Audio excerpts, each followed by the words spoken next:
Hi, welcome to the channel. Anish, you want to tell folks who we're interviewing in this one? Hey, Chris. Yeah, absolutely. I think we had the pleasure of speaking with Shaheed Keshvani, Mhm. who is a strength and conditioning coach with really a focus on cricket. He himself was a former international cricket player, represented Canada, has played first class cricket in Sri Lanka. Uh, in terms of his coaching experience, I think he has over 15 years of experience having coached the Canadian team, the Nepal team, Vancouver Knights in the Global T20, as well as some teams in the all major USA tournaments. Uh, Really, he has a wealth of experience in cricket specific coaching, and it really comes through in this interview. It was an awesome chat to hear about his own background and his how it led him to this journey of becoming the coach that he is. I hope everyone will enjoy it and learn some information there. So Awesome. Yeah, let's get started. Thanks for having me, guys. Really excited about the Protip app. I think we've done a little bit of had a few chats, and I'm excited for the app, for the consumer, and then more so just excited for you guys for sure. yeah, Yeah, thank you. thank you. Um, yeah, to get started with, we're gonna ask this question of all the pros that we talked to. But what got you started in cricket? So really simple. My dad played cricket for Kenya in the early '70s. So I come from a cricket family. Cousin, uncle, all played cricket in Kenya, and I guess it was a very British English dominant sort of cricket culture that my dad was raised on. So that's what got me in cricket. Nice. So was he your first coach as well? I guess hallways and all that stuff, or Well, like so, my obviously cricket journey is a little bit unique. Never really coached me. I think I used to go and watch him play at Sunnybrook Park in Toronto. I used to go and watch him play a lot. But I was a soccer and an ice hockey player Okay. growing up. So going to the cricket games was an opportunity for me to go and play soccer with all the other kids that were there. So always went. Sometimes wore whites. To be to be encouraged to play cricket, and we did. Like we played tennis ball cricket, dove around, diving catches, and all that. And yeah, I was really lucky to actually have a whole bunch of really good young athletes, like guys who were actually good at all sports, in my little dad's like friend circle and playing circle. So I could talk about some of those guys and where they went in their sports later if you guys are interested. But yeah, for sure. it was a pretty cool crop of young kids that ended up becoming good athletes.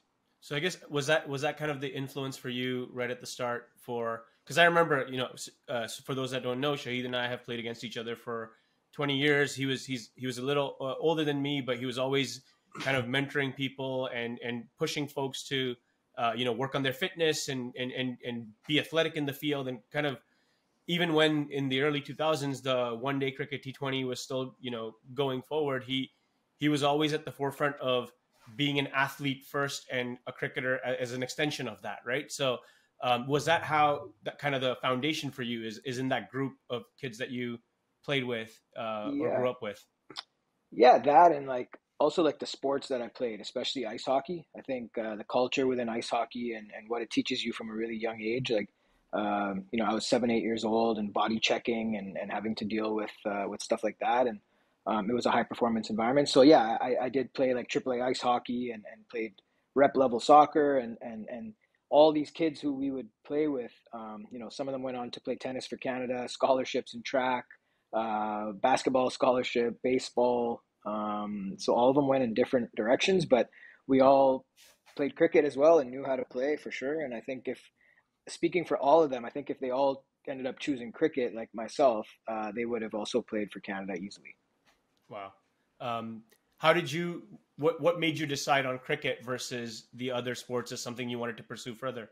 Yeah, my dad kind of made the decision for me. I was in my bantam year playing AAA hockey, and Um, I wasn't really getting uh, any feedback from the OHL teams that I had skated with. When you're young, you get to skate with them, and unfortunately, I wasn't the pro tip developer, smart kid in school like you guys. So there wasn't any scholarships coming my way either. So instead of playing junior in some small town, Dad said, why don't you try playing cricket? At that stage, I'd started to get a little bit more into it. Like I was older, about 17 years old at that time, 16, 17 years old at that time. And I think he just sold me on the fact that I might be able to go and see the world and travel the world. So I said sure, and kind of just jumped right into it right away. And that's where I guess, you guys would have first met me. Yeah, for sure. And I guess that leads me into the next question, which is how has cricket impacted your life? Yeah, so I guess that education I missed out on there. I had the world education, the international education. Really fortunate to be able to travel the world. Live and be immersed in different cultures. I was always um, very interested in it. Very outgoing guy. So yeah, just the fact that I was able to travel to so many different countries and luckily enough, I got into the strength and conditioning side and the trainer side at a young age, and was still dealing with a lot of my hockey buddies from before, training them, and so I was lucky to be able to still do that a little bit, but also travel the world for sure. Awesome. Were you traveling really young? Did you start traveling like right when you started playing cricket? Yeah. So like, I think I was 17. So like, basically, I Oh, started playing cricket and then made the under 19 national team. So yeah, I got to travel a lot to a lot of the islands in the Caribbean, that's India, great. Bangladesh for a World Cup, Yeah. and then just different sort of cricket tours that came with it. Yeah. So that was the traveling aspect at a very young age. So it was cool. Yeah, that sounds great. Cool. With all the traveling that you did, what was your favorite destination to tour as a cricketer?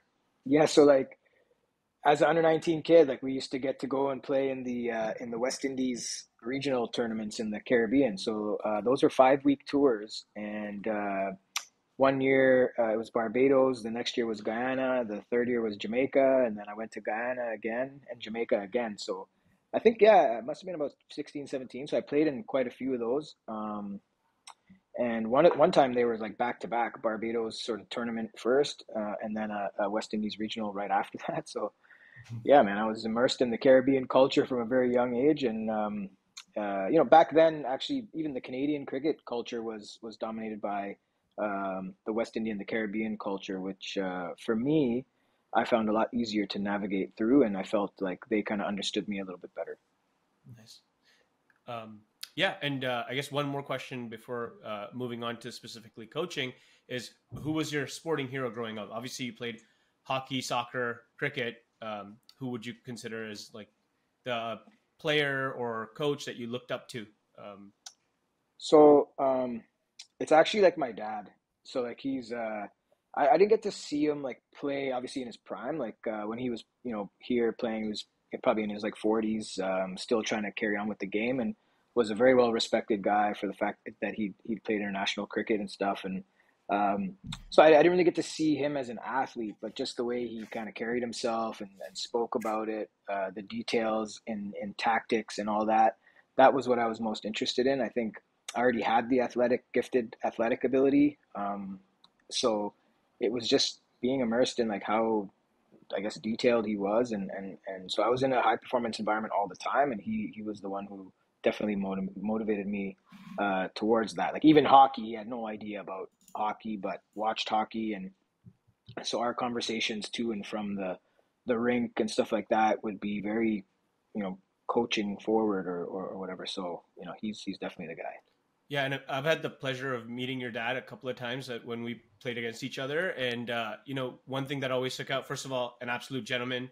And even when we played against Shaheed's team, he would always, be encouraging to the younger kids and everyone that came to play. And I remember playing under 19s, I was always more nervous than others because I wanted to do well. Had the kind of like that desire, and I was serious about my sports. And he would always have a kind, encouraging word or two after the game, just to stay with it, whether I had a good day or a bad day. So that always stuck with me. He was always quiet on the sidelines. He would never not one of those dads who would like shout or scream a lot of things, at least not that I've heard. But he was just had this like quiet dignity with always with him. So yeah, he's awesome, dude.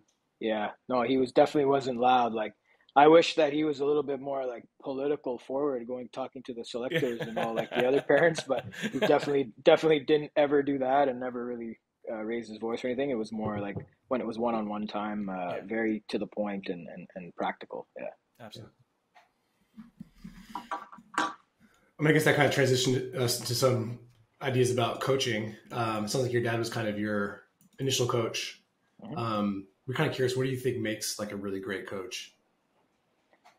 I think for me, like I think coaches are like it's about understanding the individual. So if you're coaching a team, Yeah. it's a little bit more difficult because you don't have the amount of time with one individual. But I think understanding the individual, what their background is and where they come from. So some of their, I guess, cultural morals and stuff like that, and just trying to like sit with those and understand those so that you can create a way to figure out how you're going to work with that player. Yeah. So I think for me, like, the great coaches are the ones who can adjust their tactics, adjust their planning, adjust what they're saying to different players, and sort of treat those players differently in an individual when the individual time comes. But as a team, sort of a good coach really sticks to their philosophy, what they believe, and has that sort of written down, believes in it, and pushes that forward. And I think if you kind of stick with what you really are really passionate about and what you really believe, I think you'll end up being a pretty good coach. Nice. Yeah. And like, so obviously your father, but who other have been like really big coaching influences for you? Yeah, so I had some really good ice hockey coaches Yeah. in my last year. Mike Gartner used to play in the NHL. He's kind of a big deal, but he was a coach for me. That was the first time I kind of really started to get into the mental side of things, the sports psychology side. Yeah. So I thought he was really good with that. From a cricket perspective, I was lucky enough to work with Jeff Thomas, who was an Australian coach of the highest sort of level, and he came in and was the Canada cricket coach, and I got to work with him, and his way, and he was an Aussie, so like the Aussie sort of way was a real attention to like 1% factors and details. They were perfectionists, so it was always about I'll tell you a funny story with Jeff Thomas, like playing a game, and I first started with him, and we had an under 23 team. So you're playing a game, he plays in the game as well, and he was a mentor and played. So Yeah. he's bowling, and I don't know, everybody might not know about cricket, but he's bowling, and I would be a fielder, and the ball would get hit to me, and so you get the ball at cover, and you kind of work the ball around and pass it to different guys, and it ends up going back to the bowler. So my job was to kind of throw it to him from cover and into his hand, and I was a great fieldsman, everything like that, but for some reason, I don't know what it was. I just had a hard time throwing it right to him. So he'd have to, like, sometimes it would fall in front of him, and sometimes he'd have to jump and get it. Sometimes I'd throw it over him. So there was one time where I threw it and it just kind of like bounced and like hit him right in the shin, right, and that's just when he had enough, and he just lost it on me on the ground and on the field or whatever. And that just goes to show kind of the details that they're about. And I was always wondering, and he said, look, like, I'm here bowling and giving my best for the team. I don't want to be bending down and jumping here and jumping there. Like, you just got to kind of throw this ball to me and make it look good. Yeah. And that caught me right away, man. So like I really became obsessed with those little small details. And so Jeff Thomas was an awesome coach, and um, he would be one of my big ones. Current Canadian coach Pubudu, who I worked with in Nepal, sort of very different, amazing work ethic, really humble attitude, always humble, always just working. He was great too. So those are the guys I would say for me were the best coaches I've had. So it sounded like they impacted you, like you were saying earlier. Some of the guys you worked with kind of introduced you to the idea of like sports psychology and like the kind of the thinking Yeah. of the game. And sound like this other guy was getting you focused on that like 1% perfection. Yep. Are there other ways they've impacted your performance? Just your general coaching experience? I think for me, like I'm a huge, like, I really feel like there's divided sort of cultures within that. I think Yeah.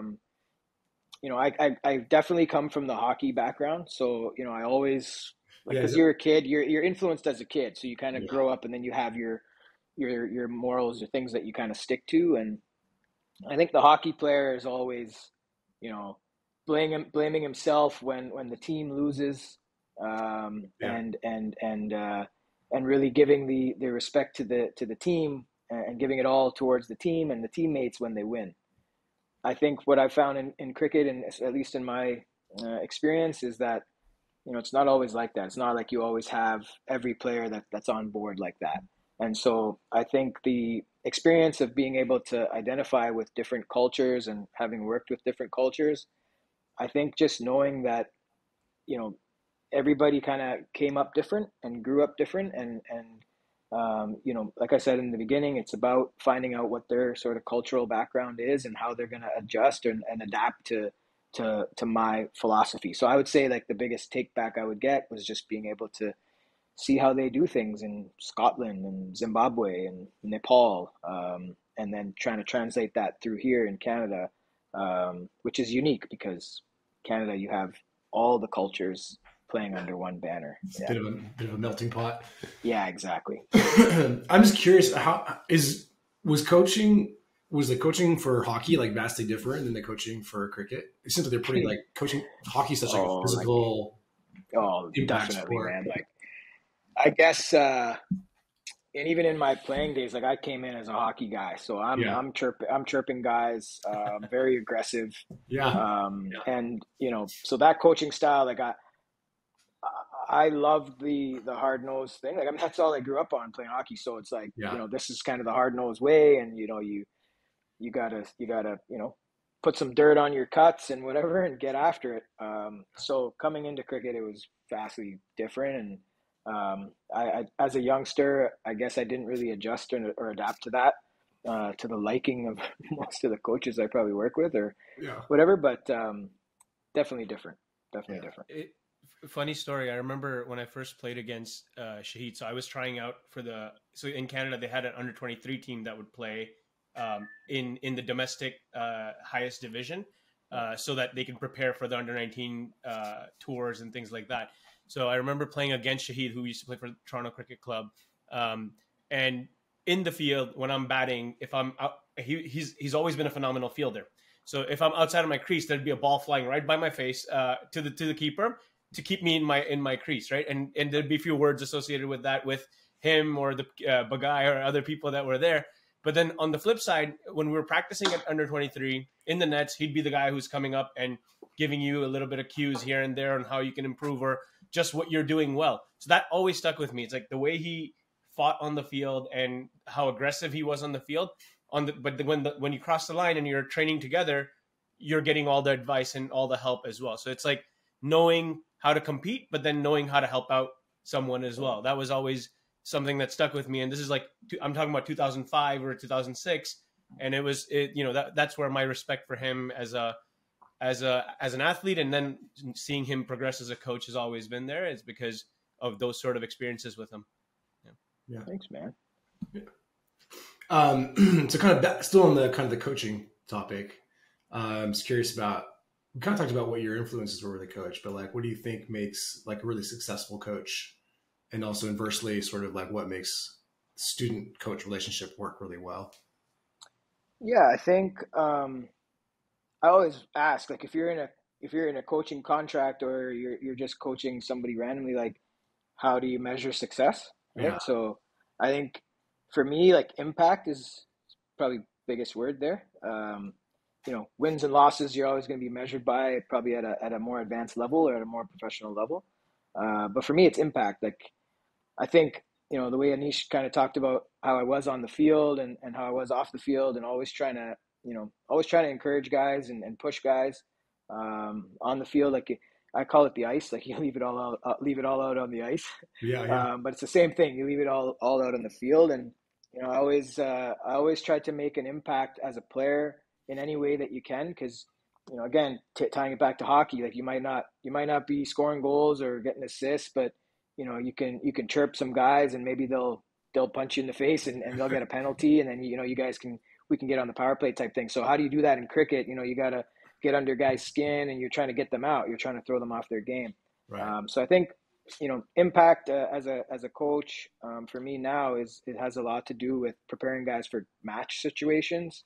I'm not really the technical coach that's going to tell you to keep your arm here or there. I'm more, really high performance and getting into match situations and what you're going to expect with that. So I try to have that impact on guys from that tactical sort of sport specific element. And then of course the fitness side, Right. Yeah. keeping guys and pushing them to know that, you got to be fit in these areas, and you should be able to hold yourself accountable to that based on the kind of cricket or the kind of level that you're trying to play at. That makes sense. Yeah. I guess we'll transition, because you kind of brought up preparing for the match situation. So we'll transition to the competition side of things, right? And so how do you or how did you prepare for games at different levels in cricket specifically? But if you want to talk about hockey as well, that's fine. Yeah, no, definitely cricket. Hockey is totally different in terms of prep. You're loud music, and you kind of get going, and you want to try to hit or get hit in your first shift, and then you're gone. No, cricket is a lot more detail oriented. For me, as a player, I think confidence was key, and just being confident. Like whenever I guess I should use this more in my life nowadays, but I always used to think more of a glass half full mentality when it came to sports and my performance. Staying positive, and as long as I stuck with my routines. Like I had these small little routines. Like sometimes I'd wear my socks inside out.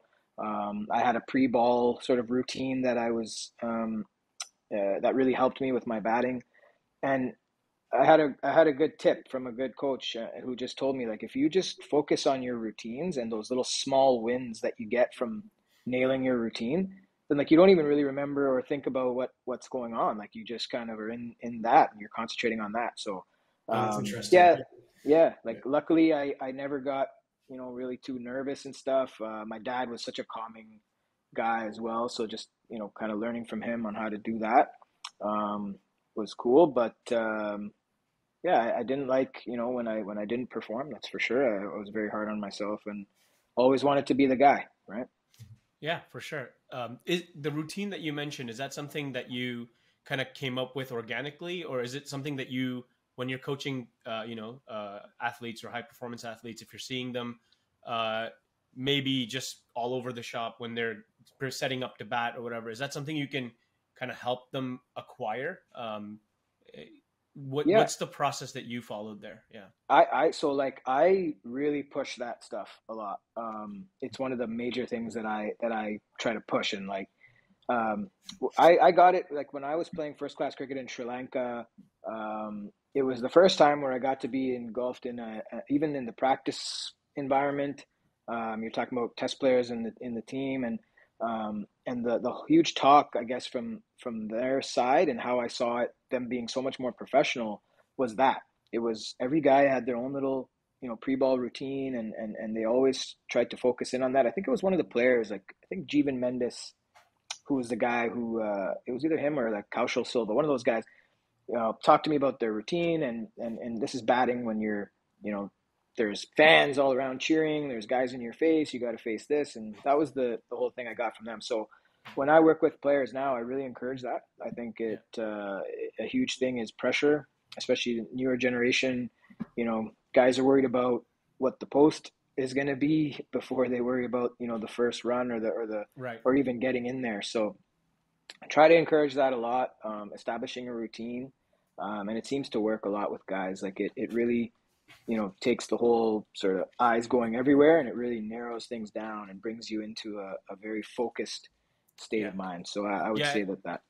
And I think that's the key, right? So, even from what I've read and heard, as well as in my own experiences playing cricket, it's that trying to get yourself to stay in the moment and stay in the present situation and not let your mind wander, right? So the routines and those cues are essentially just, they're like mental notes to say, okay, well, now it's time to lock in again.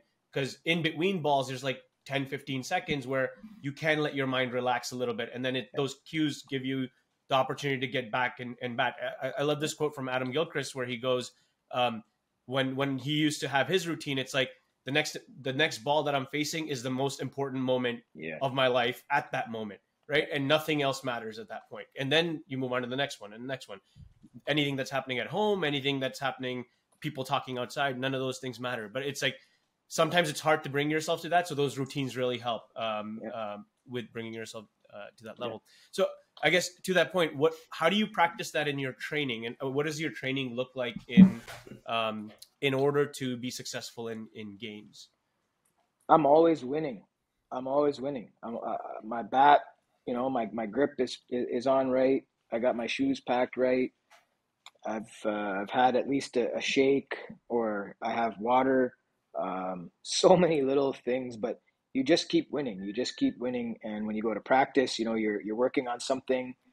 So even if you get out, you're working on something. So you're not losing. You're working on something. So you're always winning, even when you're losing. I know it's very cliche, but you kind of want to make those mistakes so that you can learn from them. And so I think I always try to carry that forward, even in team environments. Like it's a good like culture. It's a good thing to be around. Like, always little small wins, right? Like you play a little catch soccer, or you play soccer in the beginning.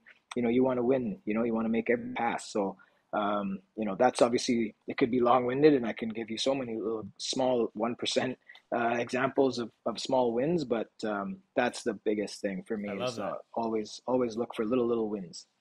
I love that. I mean, that's such the right mindset that you want to be in before you get into a game too, right? Because if you're thinking about all the things you did wrong instead of all the things that you did well and won at, you're going to be in a completely different mindset by the time you get to the game, right? So, but does that, in terms of your training, I guess, in the off season versus regular season, or in season, is there anything different that you would do? And you could speak to this as a coach or as a player yourself, right? So, Yeah, like definitely in the off season, I think you definitely want to slow things down a little bit. I can speak for it from a cricket perspective or from a strength and conditioning. From a cricket perspective, you want to kind of slow things down. You want to work on things that you weren't so good at, in certain mistakes that you made. I think that sometimes a break is necessary completely. That's also important. But when it comes time to training, you really want to make sure that you're focusing and getting like a quality session. I think a lot of times people just kind of go through the motions. I've never been a guy that goes through the motions. So in nets, when I bat, I don't. I'm sure I get out, but I really don't get out that often. I'm definitely not getting out playing some sort of cowboy shot. I really try to mimic the same thing I would in a game. So I love to run between wickets when I'm batting in nets. I love to call, even if I'm batting by myself. I'll always call yes, no, or wait. I'll always envision that I'm playing a match, and so that never leaves me. Anytime that I'm sort of practicing, and that goes the same with bowling. You're always trying to work on something. But you're always competitive, right? So you want to always stay competitive. So it's something that I really focus on when it comes to strength and conditioning. In the off season, you have this time to sort of get better at the things that you're not better at. You always want to look to get stronger and more agile. Certain things like rotator cuffs or knees or hips. How do I work on correcting this? How do I work on mobilizing and stabilizing these joints that are giving me such a hard time? Most people will go to physio and use their benefits and all this kind of stuff, but the work is there to be done on your own, right? So if you kind of take accountability and you really want it bad enough, you'll use that off season to work on these things and slowly progress. So for me, everything is periodized. I know it's the trainer's word, and it should be planning. So I'll go in different phases and stages. I think, I'm almost 40 now, so I'm lucky that if I just get a workout in every day, but I do try to keep with that same sort of periodized element where, right now I'm just focusing on my body and feeling good and doing bits of yoga, stuff like that, maybe some cardio classes. But as things start to ramp up and it gets, into closer to the season, I'll really start to shift that and try to mimic what my muscles would be doing in a match situation, right? So for me, that's kind of how I go about it. That's awesome. I think one of the key, I guess, themes that I can extract from the way you're speaking about this is that pretty much everything you're doing has a specific intention to it, and it's like planned out accordingly, right? And even when you mention your kit bag is packed a certain way, your you've had your pregame meals, everything. It's done with an intention for how you can succeed on game day, right? I think that's so awesome. It's so easily overlooked because we can sometimes just, as you said, go through the motions, Yep. and that happens, right? So, how do you, I guess, moving on, but how do you find balance between overtraining versus training, or do you believe in that? Even is that possible? Yeah, I don't really believe in that. Like I could easily, and I don't even do it in my own sort of training and my philosophies. Like I could easily make someone believe that there's this big complicated element of how the body works and how there's the science behind, resting this and overtraining and undertraining. Your body will tell you a lot. Um, you know, Sleep and stuff is the underrated thing. Like some guys will wonder, what's happening with their body, and not some guys, but some people will wonder. And the recovery stuff is all relative to your sleep patterns. And so if you're taking care of your body, and you're listening to your body, um, there's no reason why you wouldn't and you can't hit a workout right before your game. Right. A lot of professional athletes, hockey, now cricket, are training before games. Now the science behind that is a little bit different. You'd want to go with a good heavy weight and maybe 2 or 3 repetitions, um, along with all your mobility stuff. But definitely, the game has changed in terms of how people are looking at overtraining and undertraining. So, um, to keep this really short, is that there's so many different aspects of training, you know, mobility, stability, strength, agility, recovery. So there's always something you could do every day. There's always something you can focus on every day, like foam rolling and using a lacrosse ball to work out certain issues that you have in your ankles or your hips or your shoulders. That's a workout. So that falls under the recovery category. So I think you should be doing stuff every day if you're an athlete. Cool. I guess going into your own games, how did you know when you were game ready, heading in? Oh, for me, I never had a problem. Like once I crossed the boundary rope there and it was game time. Like me, man. I was Ready to always go. I was always a gamer. And it's funny this year. Like I'll just give you an example. Like this year, I went and coached another team, JB Masters, and loved the experience, and the opportunity and everything. It was great. But I had to play in some of the games as a substitute guy. Like we didn't have enough guys or whatever, and I couldn't bring that same on-field sort of passion, to what I had given to my original club, the Toronto Cricket Club. So this was the first year playing sport or cricket where I didn't necessarily feel like I was, fully into it. Having said that, I also felt like, oh yeah, like I kind of miss uh, playing a sport, cricket, for example, and being into it, right? So, kind of looking at this still season here and questioning certain things about my own, myself and where I'm at in terms of my compete level. But that's what I miss the most is the compete. So, I definitely got some decisions to make with regards to how I'm going to challenge myself as a player, because now I'm in this coaching realm. And, Right.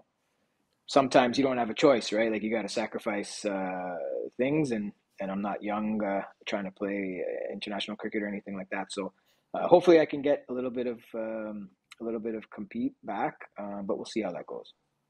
Um, would love to see you on the field again. If you want to come play with me, you're welcome to join West Indian Cricket Club as well. Yeah.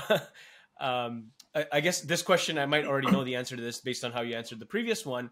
But did you ever have butterflies going into a game? Nerves, anything along those lines? Or if you didn't, as a player, do you have them as a coach? And if neither, then if you see as a coach somebody who is struggling with that, what's your advice for them? When you put on a jersey that is, of a higher, it could be international, it could just be like you're playing house league, now you're playing rep. Mm-hmm. When you put on that different jersey, the butterflies, the pressure, the nerves are always going to be there. How do you sort of navigate around those things? I don't think that you can, because it's not like you're just going to get rid of them. You hear professional guys say it all the time. You know, they're nervous, but again, going back to the little wins and the routines, and you do your best to try to sort of stay even keel. I had a hard time with it when I made the national team and started playing for Canada. I don't think I was ready in the first sort of time that I made it, just because I had, or so much was depending on, you know, you performing and dealing with that stress and anxiety of what if I don't perform? What if I fail? And in the sports psych realm, you know, you have to accept that. So like, there's no, and this is sports psychology, there's no like, oh, don't worry, you know, toughen up mentally, you know, be strong. It's actually better to talk those things out, and figure out a way that, you know, what you're going to say and how you're going to breathe through moments of pressure and nervousness. And again, establishing that routine to be able to get through that, it's just cliche, but the more you can sort of practice that, and the more constraints you can add to your training environment, you know, maybe I'll give an example. Like in my cricket camp, I throw guys under the bus a lot and tell them, like, you know, today, bud, if you get out, you know, you're out. And it's just like a game, and everybody comes in there and they want to get their 12, 15 minutes of batting, and they want to hit the ball out here, there, and everywhere. And you tell them that, and they go in there and like they're defending balls, they're struggling, they don't want to get out, and they end up maybe getting out or whatever it is. And then you're done. So that mindset, if you challenge it often enough, it'll be easier when you are under the pump, when you are under pressure, to be able to handle it, because you're more experienced. Yeah, that's interesting. Sounds like, so just being okay with it, like, you know, it's going to be there. Yeah, so like I have this coach who gave me like the most amazing way to look at things. Like, basically told me, like, man, son, if you don't perform today, you're gonna perform tomorrow, and if you don't perform tomorrow, you're gonna perform the next day. Basically saying, like, you're good, so you're obviously gonna perform one day. So if you just, you know, focus on what you need to focus on in terms of routine and get through things, until you retire, you're going to have an opportunity to perform. And how good does it feel performing? Like, it's the most amazing thing. So don't worry about, you know, all how you're not going to perform. Just know that it's going to come one of these days. And when it does, it's going to be great. And when it doesn't, it's also going to be great too. And whenever, like, I was really young when I got that, and it changed my whole sort of mindset. And I always knew, like, I know I'm good. So I know it's going to happen. So let me just focus on the things that I need to and distract myself from the pressures. That's the glass half full thing you were saying earlier. Glass half full, man. Yeah. You know, part of us doing this podcast, I guess, is, you know, sharing with people that, you know, failures and those situations are there for every athlete, or no matter what realm you're in, actually. And, you know, making it okay that, failing's okay as long as you learn from it and get better and come back, right? So can you share, you know, your worst sporting experience, where your sports performance wasn't up to what you thought it should have been, and what you learned from it and how you move forward? Yeah, I had a opportunity as a captain of my club to play in a finals or semifinals of the league. It was a big deal at that time. There was, you know, 500, 600 people at the game. It was a big deal. And I was the captain, so there were some things that went on or whatever, and I felt that the way that I was bowling that day, you know, I was going to take the final over and bowl spin, which I bowl in the final over the game. They needed 13 runs to win, when at a time where it was very unorthodox. Nobody bowls a spinner in the last over. So I did that, and some things happened, and we ended up losing. So I had given up those runs, and, you know, had to walk off the field, and people were this and that and the third. And I think the learning experience that I had from that was that I really did back myself based on the fact that I was the best bowler of that day, and I was hitting all the Yorkers and things that I do on that day. And to be quite honest with you, the first ball was hit, and it went through our fielder's hands, went for 6. So I thought to myself, well, if the fielder would have caught that ball, we would have won the game, and I would have been a hero, and it would have been amazing. But the learning experience came from the opposite, right? Obviously losing in that. And we never won a championship for our club. We've never won one. And it still carries on to this day. So definitely a hardship that, coming so close, and we've been close before. I think I captained in 3 finals and lost. So, those are things that have carried me the whole way where, you're in a losing environment and you really want that championship badly. And when it's kind of your fault, you can either crumble or you can just come back stronger. And, most people won't know or realize, but the following year I came back and sort of topped the league in runs and carried my team to a final again. But nobody really remembers that. They just remember the fact that I lost the game bowling the last over. So it's all about what you get out of it. Yeah, for sure. All right, I think we're gonna switch gears a little bit. I want your opinion, since you've been involved in the professional side of cricket in North America for 15 plus years now, whether that's as an international player yourself or now as a coach. What do you think is the toughest aspect of being a semi-professional or professional cricketer in North America? Pressure to perform. Pressure to kind of carry yourself in the same manner and same regard when things are not going your way, when you get dropped from a team. Definitely the pressure to perform is there. I think, especially nowadays when you can't hide. Like, I remember when I was a kid and my dad wouldn't come to a game and, say, how many runs did you get today? And, I got 26, but I would say 30. I'd say 30. Right? Now you can't do that, right? You're going to be on the social media and everything. And, there's a bit of accountability there. And I think that pressure is a little bit bigger now because it's looked at in such a high regard. Like, and those are individual performances. So like, I hate, and I've always hated, like, individual trophies, like most runs or like whatever. Like, I think it's great to recognize performances and stuff, but I'm just not one for it. I think if you're playing a team sport, like you gotta win. It's about that. So that's, for me, is definitely pressure to perform. Awesome. What advice would you give to someone hoping to make a career in cricket, whether that's as a player or a coach?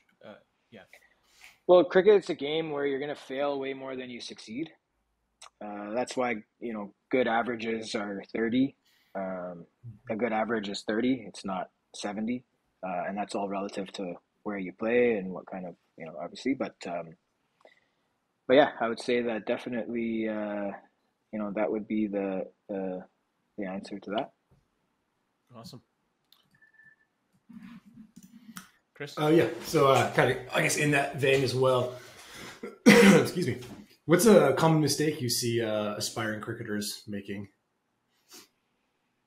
I think, what do they say? Like, you want to, what is it? You want to swim before you can swim, or whatever? Run before you walk? Run before you walk. There you go. Yeah. Everybody wants to be able to do so many things that they see, watching on TV and seeing what the pros do. And, I think in my experience and this is totally from a biased perspective, but the fitness side, the athleticism side, the strength and conditioning side is really, really behind in the realms of cricket, not just in North America, but in the world.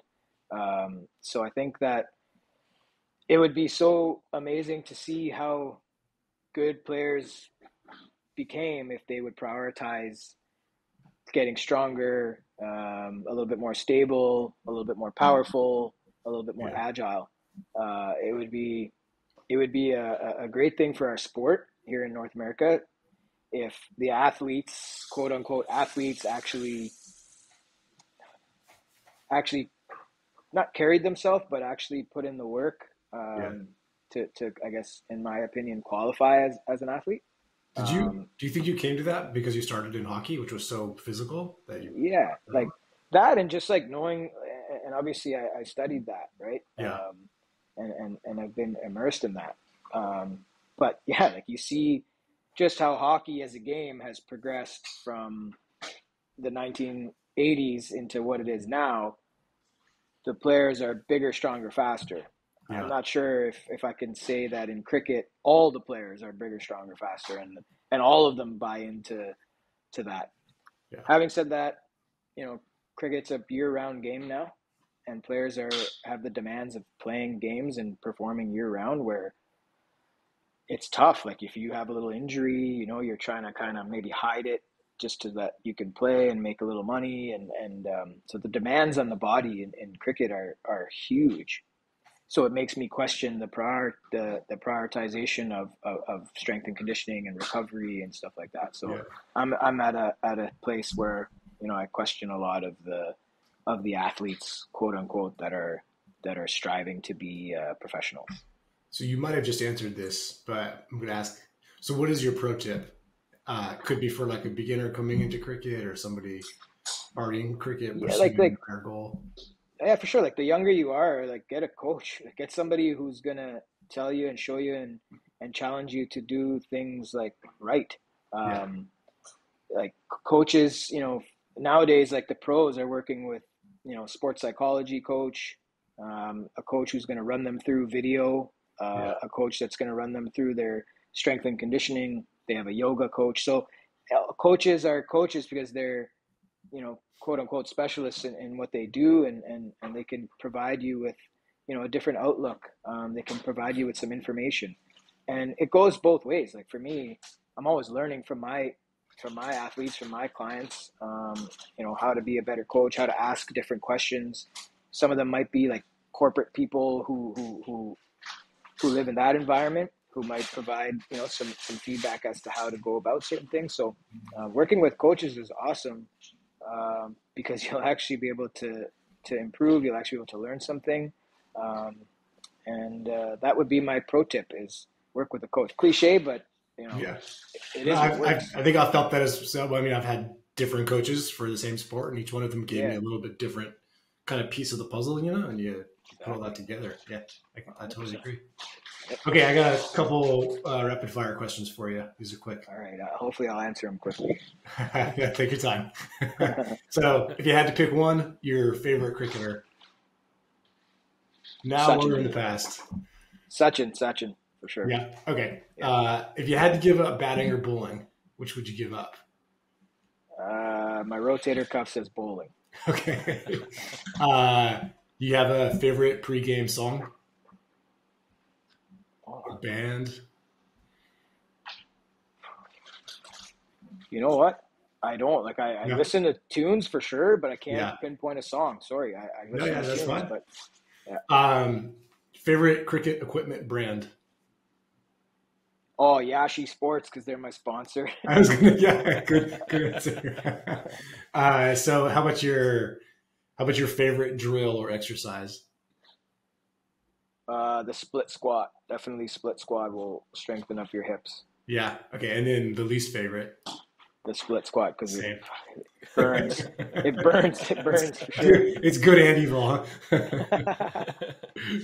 Nice. That's awesome. Yep. Well, I think that's pretty much it, Shaheed. Thank you so much for your time. I think the conversation was fantastic. I think I've learned a lot. Hopefully I can apply that into my upcoming season as well. I'm going to see you on Sunday as well. So I'll work with you on fixing my hips, but yeah. Nice. But yeah, amazing conversation. Thanks for all the insights into your own career, as well as what you've seen people do. Yeah. Thanks for your time, man. Yeah, thanks for Take talking care. to us. No problem, guys. Appreciate it.